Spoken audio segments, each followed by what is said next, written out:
What's up, everybody? Alright, I'm going to go ahead and show you guys what we got going on here today with a little bit of overclocking with some dry ice. Alright, we got our P5B Deluxe motherboard from ASUS 775 socket that we're going to do some, go ahead and do some overclocking with some dry ice. This is a borrowed CPU pot that was homemade from a friend of mine. And there it is, the 10 pounds of dry ice. I'm going to go ahead and set everything up, and I'll let you guys take a look at what's going on. See you in a few. Alright, here we go. We're going to go ahead and smash up a little bit of this fucking dry ice here. Get nice and chunked up here. See, I got everything set up. Let me get some more supplies here, a towel and stuff to load this in there, and I'll be right back. Right. Now that I've got a rag here so I can put some of this dry ice in there, we're going to go ahead and get this bag here opened up a little bit. Get us out.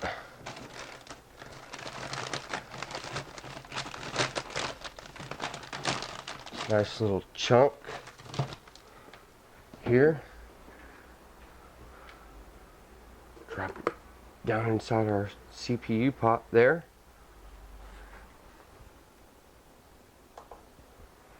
Take just a little bit of acetone. Drop it down in there.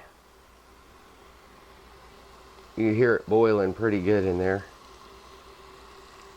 Now it's in there getting the CPU cold.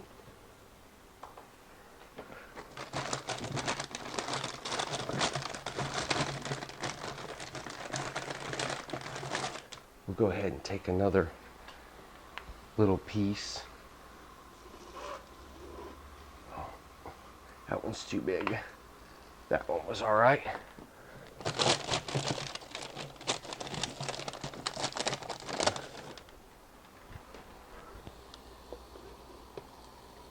Another little piece down in there.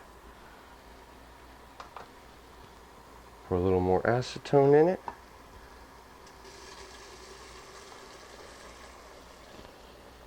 You hear it really bubbling now.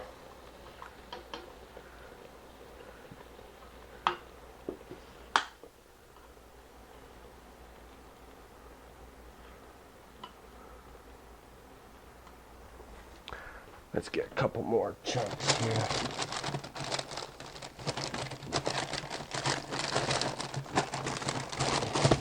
Wow, that one's pretty big. Let's get the hammer out.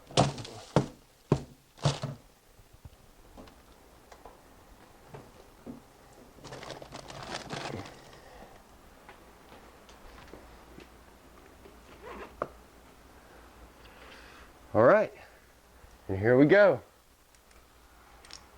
See what happens.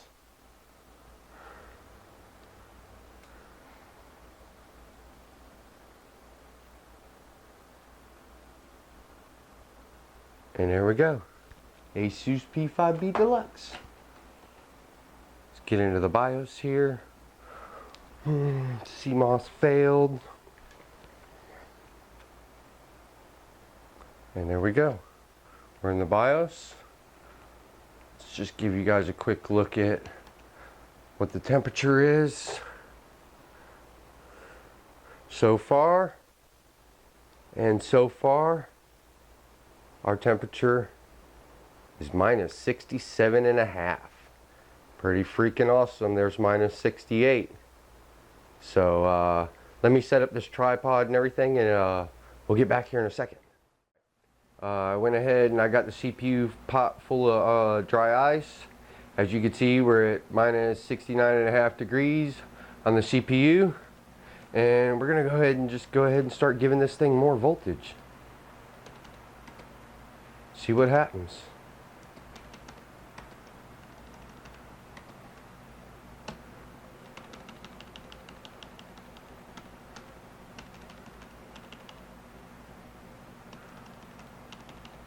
I'm going to start with 6.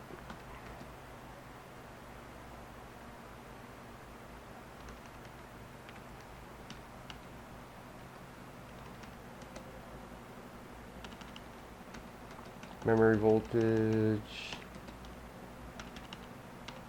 And we're going to go 350 there.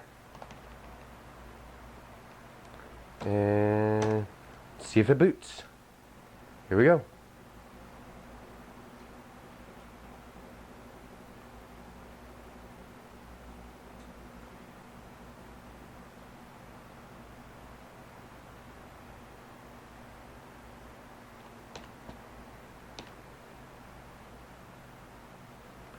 Oh, there's 3.5.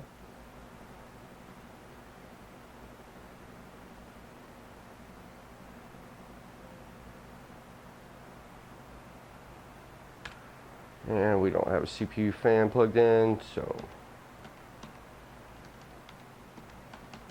let's check on our temperature and voltages.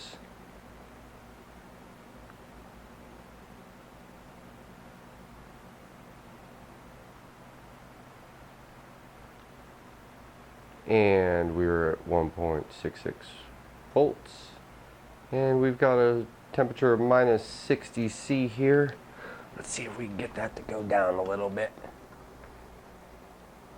Add a little more acetone.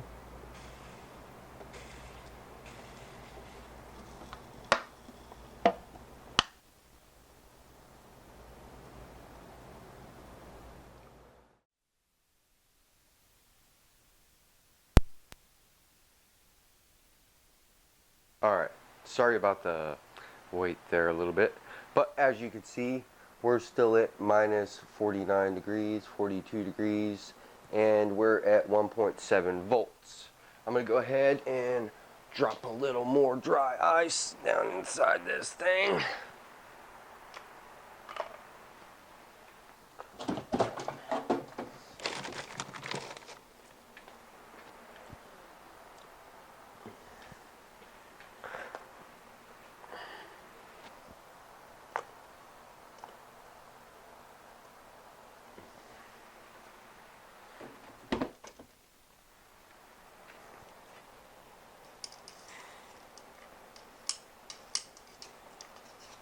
Go ahead and give it a little stir there.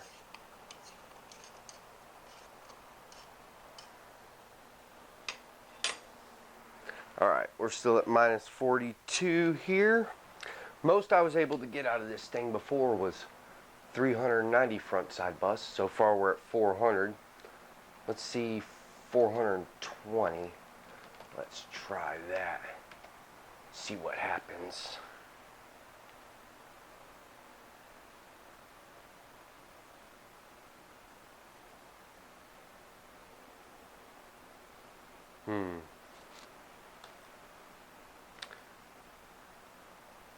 Looks like we might have to give it a lot more voltage.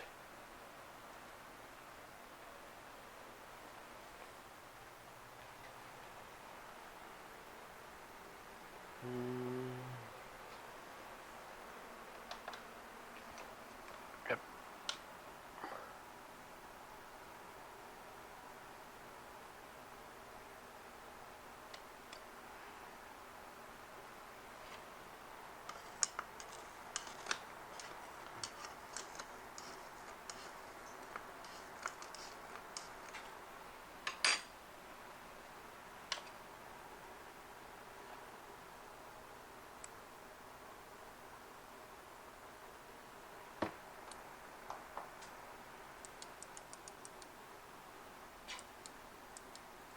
If you hear that squeaking noise, that is my cat over there tearing up styrofoam, because that is what he likes to do, tear everything up.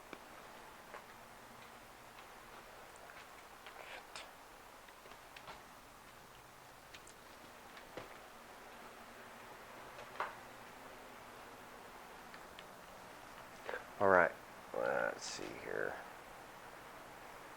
Try this again. Oh my goodness, this battery must be bad on this.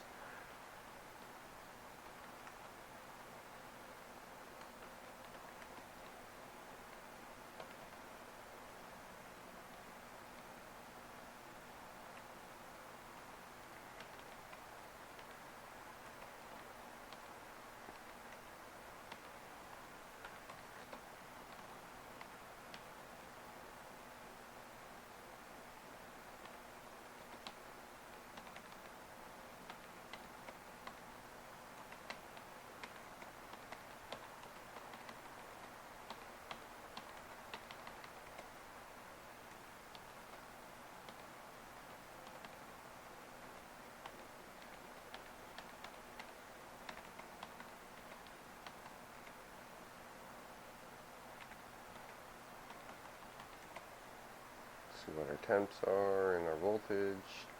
Okay, see, I gotta give this thing some more voltage.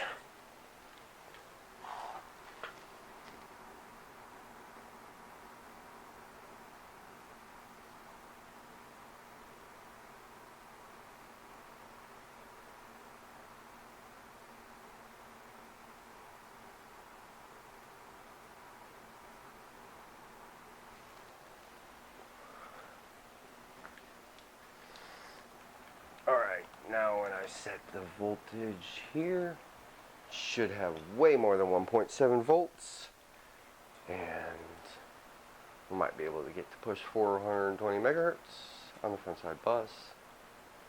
We're gonna see here.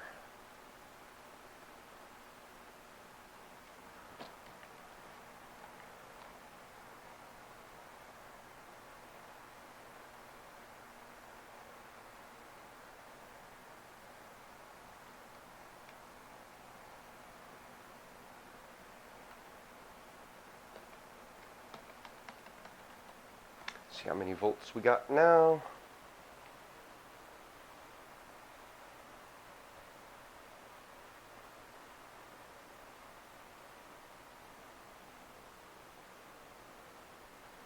Hmm, 1.73. Let's see.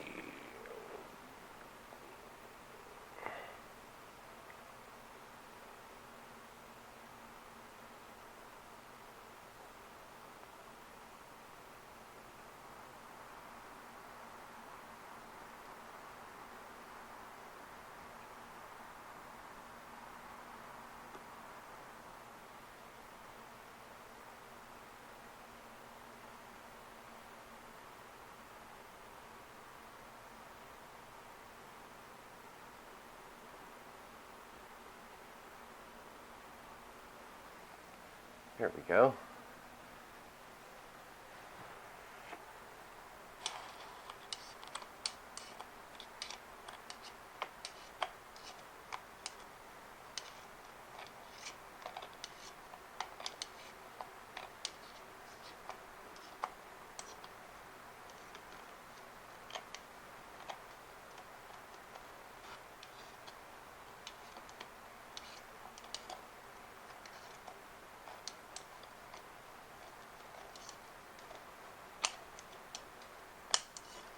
Stir this up a little bit.